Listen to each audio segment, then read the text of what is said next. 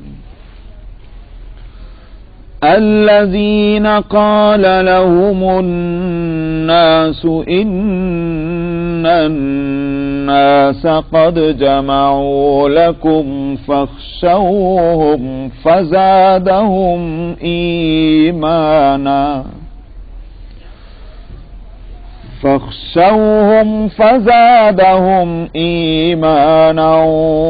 وقالوا حسبنا الله ونعم الوكيل.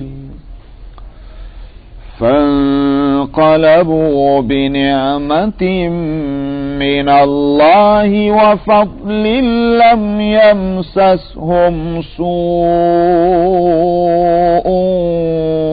واتبعوا رضوان الله والله ذو فضل عظيم. إنما ذلكم الشيطان يخوف أولياءه فلا تخافوهم وخافون إن كنتم مؤمنين. ولا يحزنك الذين يسارعون في الكفر إنهم لن يضروا الله شيئا يريد الله ألا يجعل لهم حظا في الآخرة ولهم عذاب عظيم. إن الذين اشتروا الكفر بالإيمان لن يضروا الله شيئا ولهم عذاب أليم. ولا يحسبن الذين كفروا إنما نملي لهم خير لأنفسهم إنما نملي لهم ليزدادوا إثما ولهم عذاب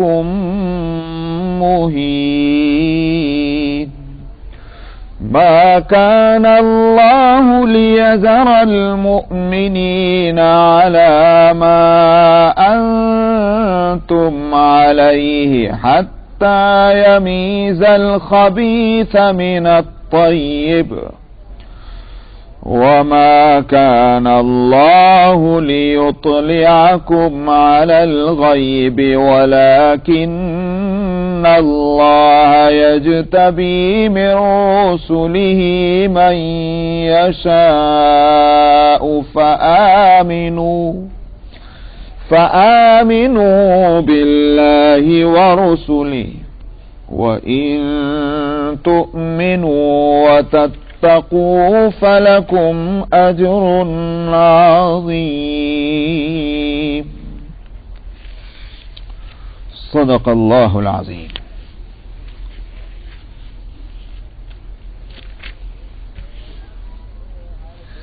فرماتے ہیں کہ ہرگز خیال نہ کریں کہ جو اللہ کے راستے میں قتل ہوئے مردہ اموات، بلکہ وہ اپنے رب کے پاس زندہ ہیں اور جن کو رزق دیا جاتا ہے. تو رب کے پاس عند ربہم، یا ان کی عظمت، ان کی فضیلت اور ان کی بڑائی کو بتلانے کے لیے کہ شہداء جو ہیں شہید وہ اللہ سبحانہ و تعالی سے قریب ہوتے ہیں عند ربہم. تو صاحب میں گزشتہ ہفتے عرض کر رہا تھا کہ زندہ تو سبھی ہیں، زندہ نہیں ہوں گے تو عذاب کس پہ ہوگا، ثواب کس کو ملے گا؟ تو زندگی تو سبھی کی ہے، کافر ہو کہ مومن ہو، فاسق ہو کہ متقی ہو، سبھی زندہ ہیں. اور انبیاء علیہم الصلاۃ والسلام وہ بھی. تو فرق کیا ہے؟ اصل میں فرق ہے کیفیات زندگی کے لحاظ سے. میں سمجھتا ہوں کہ میں بات تو مختصر کہہ رہا ہوں، لیکن یہ وہ بات ہے کہ ساری تقریریں ان حضرات کی کہ جو فلسفہ شریعت کے جو ماہرین ہیں ان کی اگر ساری تقریریں اگر سمیٹی جائیں تو یہ ایک مختصر سی بات اس میں سے نکل کے آئے گی، چاہے امام رازی ہوں کہ امام غزالی ہوں، شاہ ولی اللہ ہوں یا حضرت مولانا محمد قاسم نانوتوی رحمۃ اللہ علیہ ہوں. یہ حکمت شریعہ کے یہ حضرات ماہرین اور ائمہ گزرے. تو حاصل یہ ہے کہ اصل میں کیفیات زندگی جو ہے اس میں فرق ہے. یعنی ایک کیفیت تو وہ ہے کہ زندہ ہے اور زندگی کے سارے فائدے اور نفع اس کو حاصل ہو رہے ہیں. یعنی میں مختصر لفظ میں اور یہ کہوں کہ تندرست زندگی ہے کہ نہیں، کوئی ضرورت نہیں ڈاکٹر صاحب کے پاس بھاگے جانے کی، تندرستی حاصل ہے. کھانا بھی درست، پینا بھی درست، سننا بھی درست، سونگنا بھی درست، سوچنا بھی درست، بات کرنا بھی درست، ہر کام جو ہے وہ نارمل ہے. ایک زندگی یہ ہے. ایک زندگی اور پھر یہ جاگتا ہوا ہے. دوسری زندگی ایک ایسے انسان کی ہے جو سو رہا. زندگی تو ہے، کیفیت میں فرق ہے. اب یہ ایک کھا نہیں رہا ہے، یہ سن نہیں رہا ہے، یہ سونگ نہیں رہا ہے، یہ دیکھ نہیں رہا ہے زندہ. کیفیت میں فرق آ گیا. تیسرا ایک وہ انسان ہے کہ جو سانس تو چل رہا ہے مگر نہ ہاتھ ہلتا نہ پیر ہلتا اس کا، سمجھا؟ نہ کھانے کا رہا نہ پینے کا رہا. وہ بستر پہ پڑا ہوا ہے کب اس کی جان سٹک جائے. حالانکہ کوئی نہیں کہتا کہ یہ مر چکا، مگر اس زندگی کی کوئی اس کا لطف اور مزہ اور اس کے فائدے اس کو حاصل ہی نہیں ہو رہا ہے، لیکن زندہ ہے. تو زندگی میں فرق ہے کیفیت کے لحاظ سے. وہاں کی زندگی اس عالم کی عالم برزخ اور اسی طرح عالم حشر، وہاں زندہ تو سبھی ہوں گے مگر زندگی کا فرق ہوگا۔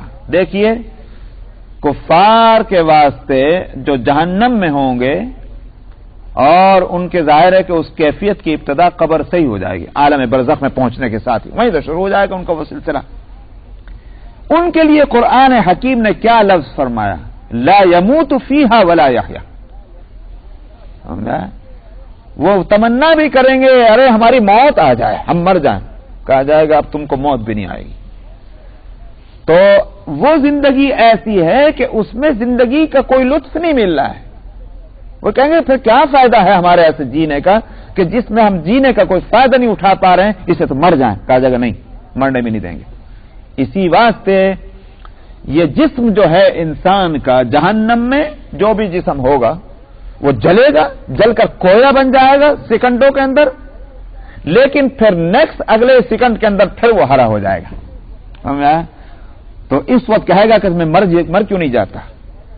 تو یہ جو ہے سورت لا يموت فیہا ولا یحیا، ظاہر ہے کہ جو جسم کے جل رہا ہے آگ میں اور اس کا بدن کا ایک حصہ ہے وہ جو ہے جل کر کوئلہ بن رہا ہے، آپ سمجھتے ہیں کہ اس کو زندگی کا فائدہ مل رہا ہے؟ سمجھا؟ اس کو کوئی لطف ہے جینے کا؟ تو ایک تو کیفیت یہ ہے کہ لا يموت فیہا ولا یحیا۔ دوسری کیفیت کو آپ سمجھنے کے لیے جو میں نے مثال دی تھی، ایک آدمی سو رہا ہے، تو اب سو تو رہا ہے، سانس چل رہا ہے مگر کھانا تھوڑی کھا رہا ہے، پی تھوڑا ہی رہا ہے، سمجھ میں آیا؟ تسبیح تھوڑا ہی پڑھ رہا ہے، عبادت تھوڑا ہی کر رہا ہے، سارے کام روکے ہوئے مگر زندہ ہے، اور بالکل تندرست ہے یہ آدمی مگر کام کوئی نہیں کر پا رہا ہے۔ یہ ہم سمجھیں گے کہ یہ عام مؤمنین کو برزخ کے اندر یہی زندگی حاصل ہوگی کہ وہاں ایسے ہیں جیسے سوئے ہوئے ہیں۔ حدیث میں فرمایا کہ جب منکر نکیر آئیں گے پوچھنے کے واسطے من ربک وما دینک وماذا تقول لہذا الرجل، اور اس کا جواب تینوں کا صحیح ہوگا کہ ربی اللہ ودینی الاسلام وہذا نبینا محمد صلی اللہ علیہ وسلم، تینوں جواب صحیح ہو گئے۔ کہا جائے گا نم کنومۃ العروس، ایسا سو جا جیسے دلہن سویا کرتی۔ بات کچھ سمجھ میں آ رہی نہیں آ رہی ہے؟ تو معلوم ہوا کہ تندرست تو ہے انسان، کیفیت زندگی کی اس کی کیسی ہے جیسے سوتا ہوا انسان ہوتا ہے۔ تو اب براہ راست اس کو یوں نہیں کہیں گے بینیفٹس جو ہے وہ اس میں صلاحیت نہیں ہے حاصل کرنے کی ہے، اسی لیے حدیث میں آتا ہے کہ جنت سے جو ہے اس کی کھڑکی کھول دی جائے گی، اس کو وہاں سے ہوا آتی ہوگی مگر جنت کے اندر نہیں جائے گا، وہاں کے پھل فروٹ اور کھانے کو نہیں بھی دیے جائیں گے۔ تو بالکل سوتا ہوا تندرست انسان جو حالت اس کی زندگی کی ہے، یہ ایک عام انسان کی زندگی ہوگی، عام مومن کی زندگی ہوگی، صالحین کی۔ ایک زندگی اور ہے، اور وہ زندگی ایک ایسے تندرست انسان کی کہ جو کھا رہا ہے، جو پی رہا ہے، پورا فائدہ کھانے کا اور پینے کا، اس کو ہر چیز کا ٹیسٹ اس کو معلوم ہے، کوئی ذائقہ نہیں بگڑا ہوا ہے، پیٹ میں کوئی خرابی نہیں ہے، ڈاکٹروں نے کوئی اس کے لیے ایسی ہدایت نہیں دی ہے ہر چیز کو ہاتھ مت لگانا، یہ چیز کو ہاتھ مت لگانا، یہ ایک تندرست انسان ہے۔ یہ زندگی ہوگی شہداء کی، یرزقون لا تحزنهم احیاء عند ربهم یرزقون، ان کو رزق دیا جائے گا۔ حدیث میں آتا ہے کہ شہداء کی روحوں کو اللہ سبحانہ و تعالی سبز پرندوں کے پوٹوں میں رکھ دیں گے، ان کی روحوں کو، سمجھا؟ اور وہ فرمایا کہ یہ قیامت آنے تک یہ سلسلہ جاری رہے گا، اور وہ عرش کے نیچے اپنا بسیرا کیے ہوں گے اور جنتوں میں جائیں گے، اور ان کو یہ ملے گا موقع کہ وہ جہاں چاہے جائیں اور جہاں چاہے پہنچیں، اور اسی طرح سے وہ اپنے حساب سے غذائیں بھی لیں گے۔ تو یہ ہے شہیدوں کی زندگی۔ انبیاء علیہ الصلوۃ والسلام کی حیات کو سمجھنے کے واسطے یوں سمجھیے کہ دنیا میں ایک انسان وہ ہے کہ جو جسمانی لحاظ سے ہی تندرست نہیں ہے بلکہ فکری اور ایمان اور عقیدے اور سوچ کے لحاظ سے بھی نہایت اعلیٰ درجے کا انسان ہے۔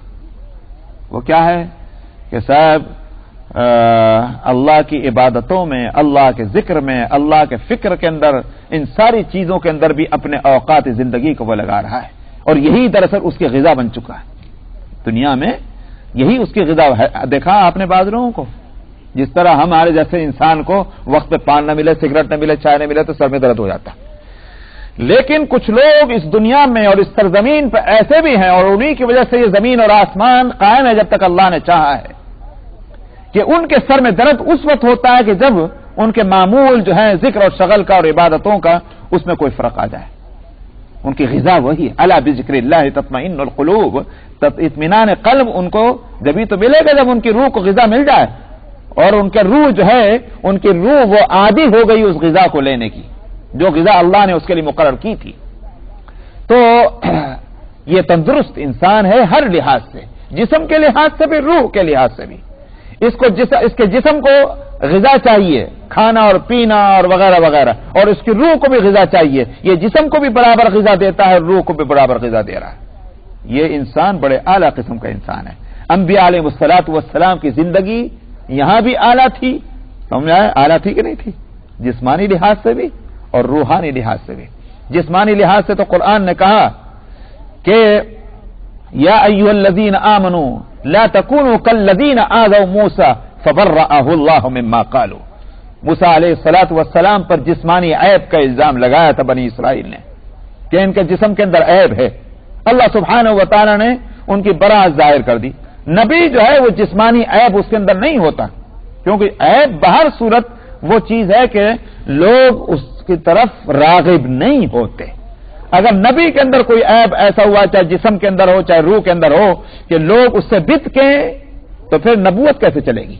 تو جسم کے اندر بھی عیب نہیں ہوتا، اور روح تو خیر ہوتی ہی بے عیب، ان کی معصوم ہوتے ہیں.